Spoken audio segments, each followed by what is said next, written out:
गरीब की बारिश। शहर की कच्ची बस्ती में एक गरीब मजदूर कालू रहा करता था। कालू के घर में उसकी पत्नी जानकी थी। जानकी लोगों के घरों में झाड़ू पोछा करके कुछ पैसे कमा लेती थी और वही कालू किसी तरह मेहनत मजदूरी करके 2 वक्त की रोटी का जुगाड़ कर लेता था। कुछ दिनों से हो रही बारिश के कारण कालू की मजदूरी बंद हो गई थी। अरे जानकी, इस बार तो बरसात ने हद ही कर दी, रुकने का नाम ही नहीं ले रही। कुछ समझ में नहीं आ रहा, अगर इसी तरह काम पर नहीं गया तो 2 वक्त की रोटी का जुगाड़ कैसे होगा। अरे तुम चिंता क्यों करते हो, बारिश का क्या है, एक आध दिन में रुक जाएगी और उसके बाद में फिर से काम शुरू हो जाएगा। अरे 3 दिन तो हो गए, बरसात तो रुक ही नहीं रही है और आगे भी रुकने के कोई आसार नहीं दिख रहे। तो क्या हुआ, तुम्हारा काम बंद हुआ है ना? मैं तो अभी भी लोगों के घर झाड़ू पोछा करने जाती ही हूँ।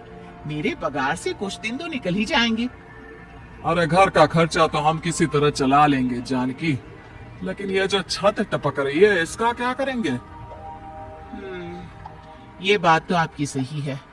हमारी झोपड़ी अब काफी पुरानी हो चुकी है और इसके छप्पर में भी कई सारे छेद हो गए हैं। रात भर पानी टपकता रहता है। अरे मैं भी इसी बात से बहुत परेशान रहता हूँ, कहीं किसी दिन ज्यादा बारिश आ गई तो हमारी झोपड़ी टूट कर बिखर ना जाए। राम राम राम, ऐसी अशुभ बातें क्यों करते हो? अरे ऐसा कुछ नहीं होने वाला। ये झोपड़ी ही तो हमारा सब कुछ है। अगर यही नहीं रही तो हम जाएंगे कहाँ?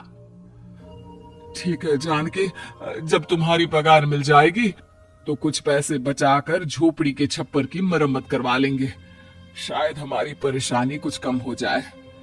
ठीक है जी, अब ना ज्यादा परेशान मत हो। ये लो खाना खा लो और सो जाओ, सुबह मुझे भी जल्दी काम पर जाना है। जानकी और कालू अपनी झोपड़ी में सो गए। रात को अचानक से बहुत तेज बारिश शुरू हो गई। धीरे धीरे बारिश का पानी कालू की बस्ती में भरने लगा। पानी भरते भरते झोपड़ी के बाहर तक पहुंच गया था। सुबह के वक्त जब कालू और जानकी सोकर उठे, हे भगवान, ये क्या हो गया? बारिश का पानी तो हमारे घरों तक पहुंच चुका है। अब मैं काम पर कैसे जाऊंगी? रहने दो जानकी, तुम आज काम पर मत जाओ। ऐसे पानी से निकल कर जाओगी और बीमार पड़ गई तो लेने के देने पड़ जाएंगे। लेकिन अगर नहीं गई तो मालकिन लोग नाराज हो जाएंगे। आप जानते हैं ना, बड़ी मुश्किल से एक दिन की छुट्टी भी नहीं देती है। अरे लेकिन जानकी, झोपड़ी के बाहर तो पूरी बस्ती में पानी भरा है, तुम जाओगी कैसे?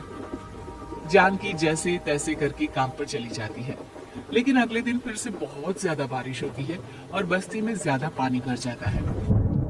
आज तो मैं तुम्हें किसी भी तरह काम पर नहीं जाने दूंगा। अरे अगर तुम्हें कुछ हो गया तो क्या होगा? ठीक है, तुम ठीक ही कहते हो, आज नहीं जाती। अगर मालकिन नाराज हो गई तो मना लूंगी किसी तरह। अरे मनाने वाली क्या बात है, जब तुम बताओगी कि हमारी झोपड़ी में पानी भर गया है तो वो खुद ही समझ जाएंगे ना।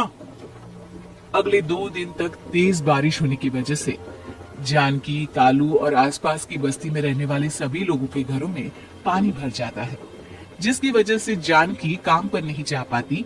और 3 दिन के बाद जैसे ही जानकी काम पर पहुंचती है, कहाँ थी तुम? पिछले 3 दिनों से काम पर क्यों नहीं आई? मेम साहब क्या बताऊं, इतनी ज्यादा बारिश हो रही थी, हमारी पूरी बस्ती में पानी भर गया है और उससे भी ज्यादा तो मेरी झोपड़ी के अंदर पानी भर गया। आप ही बताइए कैसे आती मैं? इसका मतलब ये हुआ कि बारिश होगी तो तुम काम पर नहीं आओगी? ना ना, मेरे कहने का ये मतलब नहीं था मेम साहब। तुम जानती भी हो 3 दिन से कितनी परेशानी हो रही है मुझे, सारा काम मुझे खुद करना पड़ा। माफ कर दीजिए मालकिन जी, पर मैं क्या करती, आने के लिए रास्ता ही नहीं था, सब जगह पानी भरा हुआ था। बहाने तो तुझे बहुत बनाने आते हैं। जानकी देख, अगर अगली बार ऐसा किया ना तो फिर काम से हमेशा के लिए छुट्टी। अरे ना ना मालकिन, ऐसा मत कीजिए। बारिश की वजह से मेरे पति की मजदूरी भी छूट गई है। बड़ी मुश्किल से घर में 2 वक्त खाने की रोटी का जुगाड़ हो पाता है। आप मुझे काम से निकाल देंगे तो हम क्या खाएंगे? अगर इतनी ही चिंता है तो फिर रोजाना काम पर आया करो। चलो अब जल्दी से जाकर घर का सारा काम करो। बारिश रुकने का नाम ही नहीं ले रही थी। पूरे शहर में बाढ़ जैसे हालात बन गए थे, लेकिन नौकरी जाने के डर से जानकी किसी तरह रोज काम पर जाती थी। एक दिन जब जानकी काम करके अपने घर लौट आई तो अचानक उसकी बस्ती में कुछ लोगों का शोर सुनाई दिया। अरे लगता है बाहर कुछ हुआ है, मैं जाकर देखता हूँ। हाँ, पता तो कीजिए, ये बस्ती में लोग इतना शोर क्यों कर रहे हैं? बाहर जाकर कालू ने एक आदमी से पूछा। अरे क्या हुआ भाई, इतना शोर क्यों मचा रहा है? अरे क्या बताए भैया, अपनी बस्ती के बाहर एक पुल टूट गया है और वहाँ पर एक कार फंसी है। थोड़ी देर में अगर किसी ने नहीं बचाया ना तो वो कार पानी में बह जाएगी। ये क्या कह रहे हो भैया, कार के अंदर कोई है क्या? हाँ, कोई औरत बैठी है, अकेली है, बहुत रो रही है बेचारी, मदद के लिए बुला रही है। अरे तो हमें जाकर उनकी मदद करनी चाहिए ना। अरे लेकिन इसमें बहुत खतरा है, हमें अपने आप को बचाना चाहिए।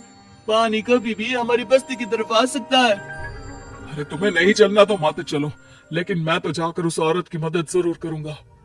कालू उस जगह पर पहुंचता है जहां वो औरत कार में फंसी हुई थी। वहां पर पानी का बहाव बहुत तेज था और सारा पानी कालू की बस्ती की तरफ ही आ रहा था।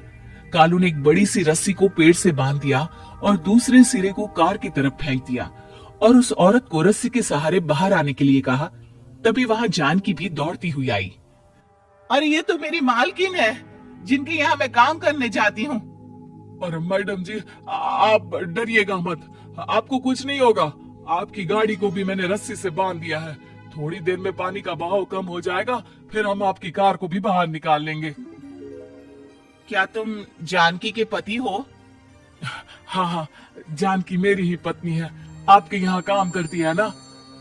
लेकिन मेम साहब, आप यहाँ पानी में कैसे फंस गई? अब क्या बताऊं, मैं अपनी सहेलियों के साथ पिकनिक पर गई थी, वहीं से लौट रही थी। अचानक पानी का बहाव तेज हो गया और मेरी गाड़ी फंस गई। अरे कोई बात नहीं मालकिन, अब ना आप बिल्कुल सुरक्षित हैं। मैं तो बहुत बुरी तरह डर गई थी, कब से मदद के लिए चिल्ला रही थी, लेकिन कोई मेरी मदद के लिए नहीं आया। भला हो तुम्हारा पति का जिसने मेरी जान बचा ली।